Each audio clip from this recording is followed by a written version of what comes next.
中国今年将超过英国，成为世界第4大经济强国。在中国，3亿多的孩子在学英语，他们是英国人口的5倍。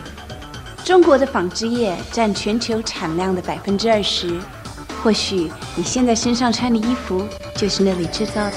Isn't it time we got to know the world's fastest growing superpower? China Week. All this week across the BBC. It's the news now on BBC One Wales with Jane Hill. It's 10 o'clock.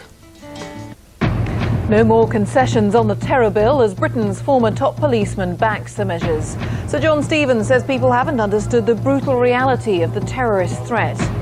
Syria could be about to start pulling back its troops in Lebanon.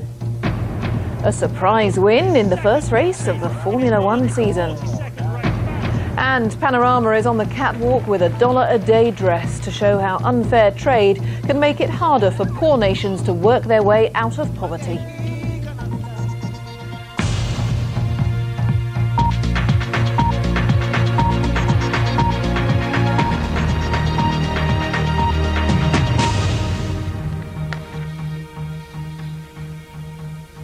Hello, good evening. The government has signalled that it won't make any more major concessions on its new anti-terrorism measures. Ministers say a stark warning from the former chief of the Metropolitan Police, Sir John Stevens, about the scale of the terrorist threat to Britain highlights the need to push the new legislation through Parliament this week. But both the Conservatives and the Liberal Democrats say they will maintain their opposition to the bill as it stands. Our Home Affairs correspondent Margaret Gilmore reports. One of Sir John Stevens' last legacies before he left was to rubber-stamp tough security measures at Scotland Yard. Behind the scaffolding, massive new buffers to deter suicide bombers. Police and MI5 believe there are several hundred al-Qaeda sympathisers in the UK giving backup support, with a small number ready to plant a bomb. But today, Sir John warned up to 200 would commit devastating attacks if they could. He wrote in a Sunday paper, "I'm still shocked by new developments in the al-Qaeda threat. Some of the reports that crossed my desk in the last few months alone made my hair stand on end."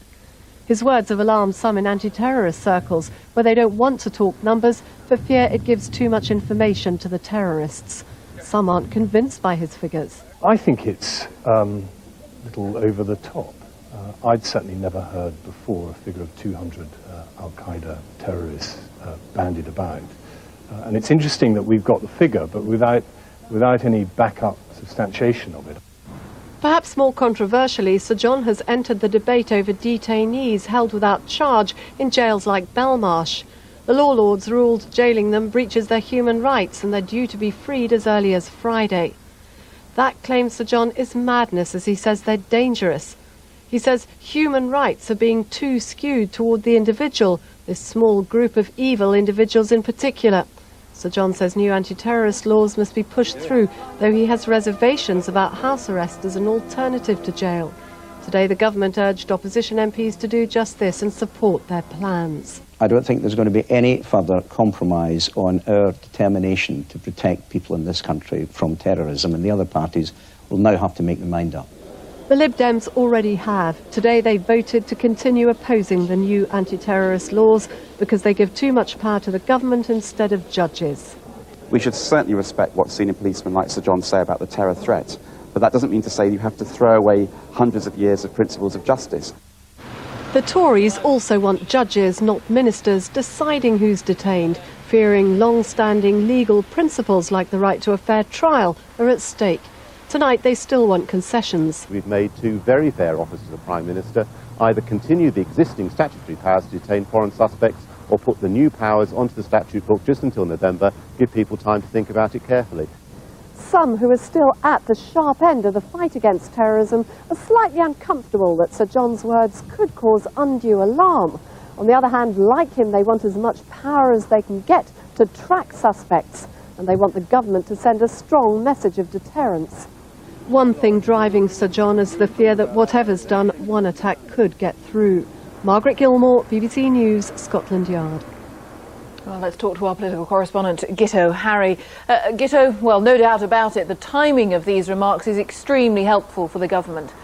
Timing very helpful, content very helpful. So helpful, in fact, Jane, that some people tonight are a little bit suspicious about the timing and wondering whether somebody might have actually encouraged Sir John to do that. Now, the Home Office say, no, that's not the case, and he is a man of integrity, and that's the joy, of course, of his position, and that's the advantage to the government.